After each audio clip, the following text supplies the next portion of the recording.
اسلام کا ایک حکم جو 3 احکامات پر مشتمل ہے، نمبر 1 کیا ہے؟ نمبر 1 یہ ہے جو کوئی بنجر زمین آباد کرے گا وہ اس کا مالک ہو جائے گا۔ نمبر 2 جو 3 سال تک زمین کاشت نہیں کرے گا اس کی زمین واپس لے لی جائے گی۔ اور نمبر 3 مزارعت جائز نہیں ہے۔ ساری زمین جو 1 لاکھ ایکڑ خالی پڑی ہے اور باقی جاگیرداروں کے پاس ہے وہ تقسیم ہو جائے گی لوگوں میں۔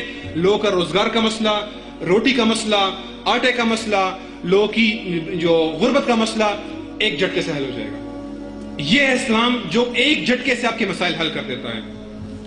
اس طرح ایک اور مسئلہ یہ ہے کہ میں دن رات محنت مزدوری کرتا ہوں اپنے بیوی بچوں کا پیٹ پالنے کے لیے، اور جب میں تنخواہ لینے کا وقت آتا ہے تو میری تنخواہ میں سے 30% تو ڈائریکٹ نہ چیک کٹ جاتا ہے ٹیکس کے لیے، ٹیکس کٹ جاتا ہے۔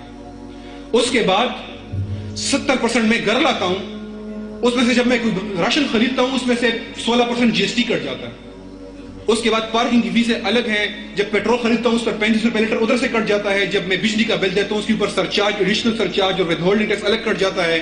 اگر اپنی والدہ یا بھائی سے بات کرنے کے لیے موبائل میں ایزی لوڈ کرتا ہوں تو اس پر 31% ٹیکس کٹتا ہے۔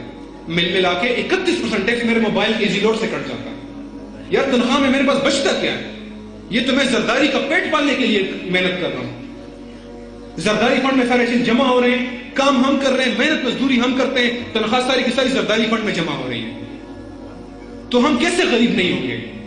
یہ نظام ہے جو ہمیں غریب کر رہا ہے۔ اسلام کیا کہتا ہے؟ لا يدخل الجنہ صاحب المقص، جو ٹیکس لے کر جنت نہیں جائے گا۔ ان صاحب المقص فی النار، جس نے ٹیکس لیا دوزخ میں۔ نہ انکم ٹیکس ہے، نہ جنرل سیلز ٹیکس ہے، نہ ود ہولڈنگ ٹیکس ہے، نہ سرچارج ہے، نہ ایڈیشنل سرچارج ہے، نہ پارکنگ فیس ہے، نہ عدالت کی فیس ہے، نہ ٹول ٹیکس ہے۔ یہ کوئی ٹیکس اسلام میں نہیں ہے۔ 2.5% زکات دیں اور باقی مال آپ کا ہے۔ اس کو حلال طریقے سے کمائیں، 2.5% زکات دیں، اپنے بیوی بچوں کو کے ساتھ خوش و خرم رہیں۔ یہ اسلام کا مسئلہ حل کرتا ہے اس طرح سے آپ کے سامنے۔ اس طرح ایک اور مسئلہ یہ ہے کہ دڑا دڑ چیزیں مہنگی ہوتی جاتی ہیں، اور جب مہنگی ہوتی ہے تو پھر اس کی کوئی سپیڈ ہی نہیں ہوتی، 5th گیئر کے اندر وہ ڈائریکٹ اوپر چڑھ رہی ہوتی ہے۔ ابھی چینی 45 تک پہنچ گئی ہے آپ کے سامنے، چاول 100 روپے کلو تک پہنچ گئے، گھی 150 تک چلا گیا تھا، جب وہ سلنڈر ہے وہ 88 روپے کلو تک چلا گیا ہے سلنڈر کا گیس۔ اور سیمنٹ، اور بڑی چیزوں پہ چلے جائیں، سیمنٹ ہے 240 پر ہوگا اور پھر چند دنوں کے اندر 375 تک پہنچ جائے گا۔ کس نے گاڑی لینی ہے وہ گاڑی دنیا بھر میں 2 لاکھ اور 3 لاکھ اور 4 لاکھ کی، وہ پاکستان میں 15 لاکھ 18 لاکھ اور 20 لاکھ کی ہے۔ کیوں؟ ایک وجہ سے مغرب کا سرمایہ دارانہ نظام اجازت دیتا ہے کہ جس چیز کی امپورٹ حکومت بند کرنا چاہے بند کر دے۔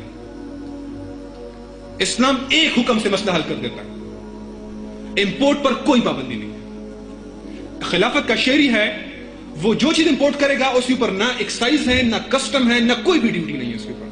وہ لائے ملک میں، اب میں دیکھتا ہوں سیمنٹ والے مہنگا کرے نظر آنا، چینی مہنگی کر کے دکھائے، دنیا میں 20 روپے کلو بک رہی ہے، ہم 45 کا بیچ رہے ہیں۔ کیوں؟ امپورٹ بند ہے۔ گاڑی میں مجھے 15 لاکھ کی بیچے نا ذرا، میں باہر سے منگا لوں گا، سیمنٹ باہر سے منگا لوں گا۔ یہ ہے اسلام کا نظام جو آپ کو سستی چیزیں دے گا، آپ کے ساتھ کوئی دھوکہ نہیں ہونے دے گا، ذخیرہ اندوزوں کا کلا کما کرے گا۔ یہ ہے اسلام کا نظام۔ اسلام کا نظام آپ میں بالکل آخری حصے پہ، اسلام کا نظام غیر ملکی قرضوں کو اجازت ہی نہیں دیتا۔ ہم اپنے قرضوں کے 12 گنا دے چکے ہوئے ہیں، کوئی جائز ہی نہیں ہے غیر ملک سے قرض لینا، IMF اور ورلڈ بینک سے قرض لینا شرم حرام ہے۔ سود جس نے ہماری معیشت کو دیمک کی طرح چاٹ لیا ہے، پہلے دن سے ختم ہو جائے گی۔ ہمارے ملک میں موبائل کی فیکٹریاں کیوں نہیں ہیں، کمپیوٹر کیوں نہیں بنتے؟ یہ پیٹنٹس اور کاپی رائٹس لگائے ہیں انہوں نے۔ اسلام اور خلافت جوتے کی نوک پر رکھے گی ان کی پیٹنٹس اور کاپی رائٹس کو۔ پاکستان میں بنیں گے سارے موبائل بنیں گے، ہمیں باہر سے امپورٹ کرنے کی ضرورت نہیں ہے۔ پاکستان میں بنیں گے سارے لیپ ٹاپ کمپیوٹر بنیں گے، ایڈوانس انڈسٹری بنے گی، F-16 بنیں گے، الخالد ٹینک بنیں گے، اور دنیا کی جو اسٹیلتھ بمبر ہیں سارے کے سارے پاکستان میں بنیں گے۔ ہم کسی پیٹنٹس کو نہیں مانتے، کسی کاپی رائٹ کو نہیں مانتے۔ اسلام ان اسٹاک ایکسچینجوں کو پہلے دن بند کروا دے گا۔ یہ جوئے کے اڈے ہیں سارے، جو کئی دفعہ ڈوب چکے ہیں، اور غریب سرمایہ دار جو ہوتا ہے اس کے پیسے سارے ڈوب جاتے ہیں، اور چند بڑے سیٹ جو بیٹھے ہوئے ہیں یہ لوٹ رہے ہیں، اور یہ مغرب میں بھی ڈوب گئے، پاکستان میں بھی ڈوب گئے۔ یہ جوئے کے اڈے بند کر کے یہ پیسہ سارا انڈسٹری میں لگایا جائے۔